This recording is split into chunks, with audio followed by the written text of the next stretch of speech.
America और Iran के बीच जंग खत्म होने के लिए अंतरिम समझौते पर दस्तखत हो गए हैं। डोनाल्ड ट्रंप ने बुधवार रात को फ्रांस में इससे जुड़े MOU पर साइन किए। इस दौरान फ्रांस के राष्ट्रपति भी मौजूद रहे। दरअसल इस समझौते को 19 जून को स्विट्जरलैंड में साइन होने थे, लेकिन निर्धारित कार्यक्रम से एक दिन पहले ही इस पर दस्तखत कर दिए गए हैं, जो तत्काल प्रभाव से लागू हो गया है।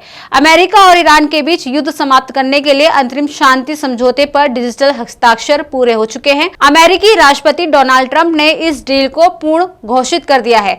अमेरिका और ईरान के बीच युद्ध विराम समझौते पर हस्ताक्षर होने के बाद दोनों देशों के बीच पहली औपचारिक वार्ता शुक्रवार को स्विट्जरलैंड में होनी थी। इस बैठक में मध्यस्थता की भूमिका निभाने वाले पाकिस्तान और कतर के प्रतिनिधियों के भी शामिल होने की उम्मीद है। इसके अलावा समझौता प्रक्रिया से जुड़े अन्य देशों की अधिकारी भी बैठक में भाग ले सकते हैं। हालांकि मंत्रालय ने यह भी बताया कि मीटिंग के कार्यक्रम, समय और एजेंडे से जुड़ी जानकारी अभी सार्वजनिक नहीं की गई है। मीडिया रिपोर्ट की जानकारी के अनुसार आपको बता देते हैं कि दोनों देशों के बीच किन किन बातों पर समझौता हुआ है। ईरान 30 दिनों में हॉर्मुज में व्यापारिक जहाजों की आवाजाही सामान्य करेगा। अमेरिका समुद्री नाकाबंदी हटाकर 30 दिनों में सामान्य आवाजाही बहाल करेगा।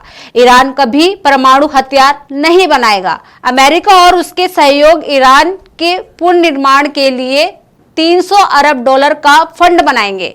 अमेरिका ईरान तेल, पेट्रोकेमिकल उत्पादों और संबंधित सेवाओं को छूट देगा। अमेरिका ईरान पर संयुक्त राष्ट्र IAEA और अपने प्रतिबंध हटाने की दिशा में काम करेगा।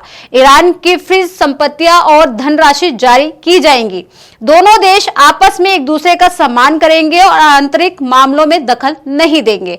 सभी मोर्चे पर युद्ध खत्म करेंगे और सैन्य कार्रवाई भी नहीं करेंगे।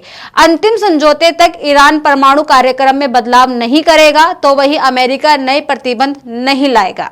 समझौते के पालन की निगरानी के लिए विशेष तंत्र भी बनाया जाएगा। आर्थिक राहत और समुद्री यातायात बहाल होने के बाद बाकी मुद्दों पर भी बातचीत की जाएगी। तो वहीं 60 दिनों के भीतर अंतिम समझौते पर दोनों देश आपस में बातचीत पूरी करने की कोशिश करेंगे। इसके अलावा अंतिम समझौते को संयुक्त राष्ट्र सुरक्षा परिषद की मंजूरी मिलेगी।